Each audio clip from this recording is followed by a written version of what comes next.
Hi everyone, it's Tarnished Treasures, and today we had an unexpected snow day, but the forecast did not pan out. Not one flake of snow stuck to the ground, and the temperatures are above freezing, so the roads were perfectly dry and we went thrifting. I paid $15 for what I found today. And on my thrifting wish list right now, I have a few things, and one of them is presentation boxes for jewelry. I actually had a big hat box full of them, but I have been using them for display. I have been embellishing them, and so I've used a lot of them up, and it doesn't hurt now to be on the lookout for some new ones. In the past, I can think of some boxes that I have passed over because I did not like the way the outside looked. But now that I have an idea of what to do with them, I'm not going to pass them over anymore, especially when they're only $1 or $2 or $3.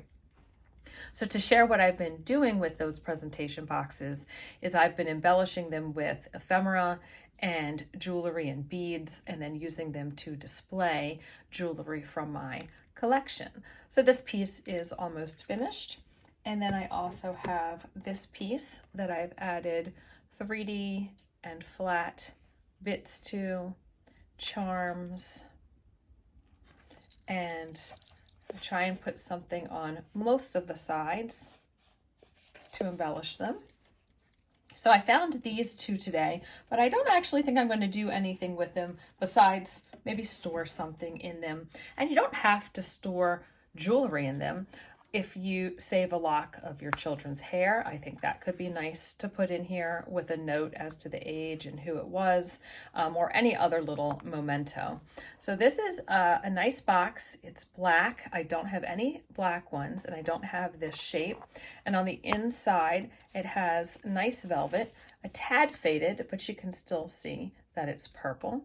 So I was extremely happy to find that. And on the bottom, it is embossed with a patent date that says January 4th, 1921. So we have an antique here.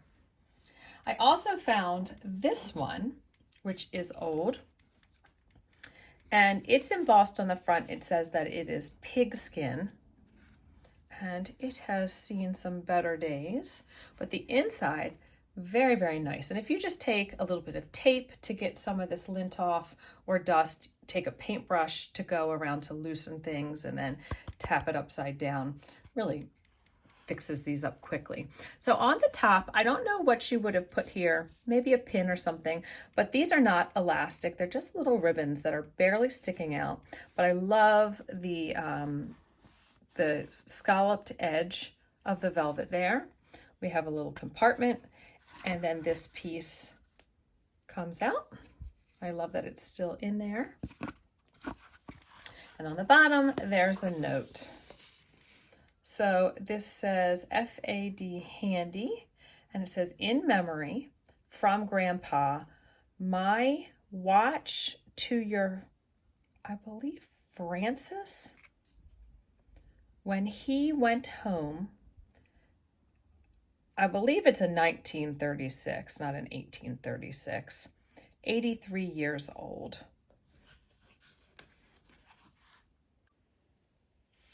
Before we left, I asked my daughter if there was anything she was looking for today, and she said crystals, geodes, fossils, and I just thought that was such a neat thing to be on the hunt for. She does have a few, and she was able to find these pieces. So I just used a toothbrush with soap and water to clean them up, and some coral, which is extremely sharp. So I think I'm gonna put the coral up high in this room and then give her crystal to display and do what she wants. Someone recently said that they like to display jewelry on their coral, and I thought that sounded like a really nice idea. This contrast of something man-made on top of the natural pieces. And I even pulled out some of the rhinestone rings that I recently purchased because they could stand out very nicely on that creamy white of the coral. I think that's a great creative display idea.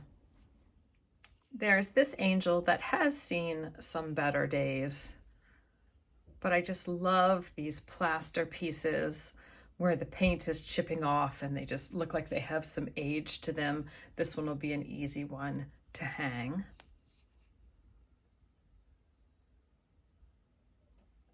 Besides the presentation boxes, I've also been on the hunt for some small books, and I shared, I think, a few that I found over the past few weekends.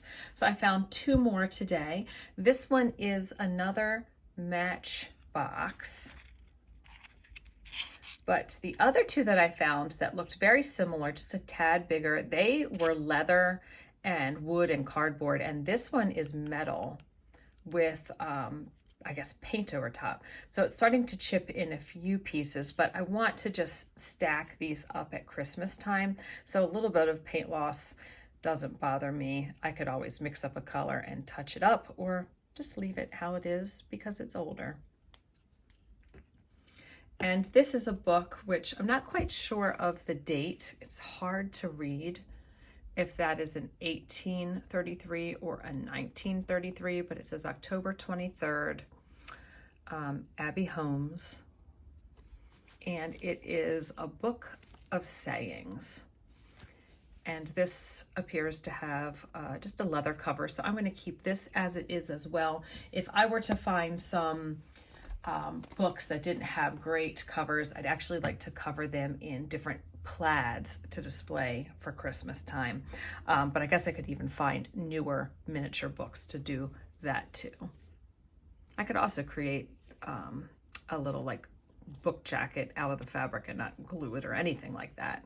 So that's a possibility. And then I could display this at one time of the year without the cover, and then slip on plaid covers for Christmas.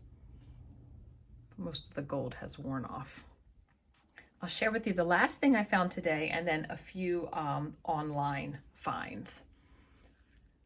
This little wallet could be for calling cards or a cigarette case. It does need to be repaired, but it's a real simple repair. Just the fabric and the top of the case just needs to be glued to the frame.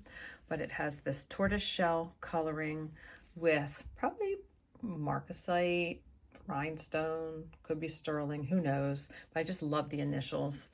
And then the back is leather, and then this little button opens up, so it's just come attached from the frame, that's all. And then it has these little, sorry, hit the tripod stand, little pouches, and then you can see that the leather part goes down and gives you some space in there. I just love the look of that. So I'll repair that as soon as I'm done with the video. And then some online finds. I found this perfume bottle to add to my collection. And it is a thick glass. It's just so pretty. And it has this metal label that says Laguille Mistletoe, Duvel, Portland, Oregon, Perfume. And then underneath, very, very faintly, but marked under the label, it does say that the bottle was made in France. I don't even think I'll be able to catch it in the light. I'm going to display it next to my jewelry casket. I like that the metal colors work well together, and it just has that, I don't know, feeling of the same time period to me. If you did not watch my vlog the other day, I shared that I found this chain link purse online, and I polished it up. It's got that beautiful silhouette.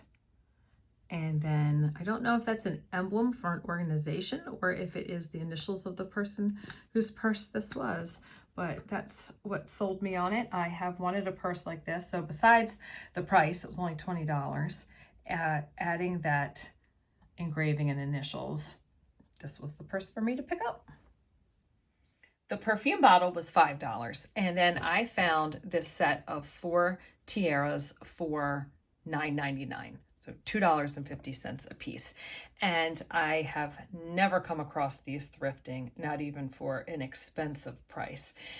And since I'd like to decorate like the Loving Brocante magazine, I feel like I need to start a collection and put these on everything. Dress forms, statues, dolls, myself, anywhere and everywhere you need a rhinestone tiara. So So this one needs just a little glue to repair that. And I don't know how to tell if they are vintage or not, but I get that feeling that this is.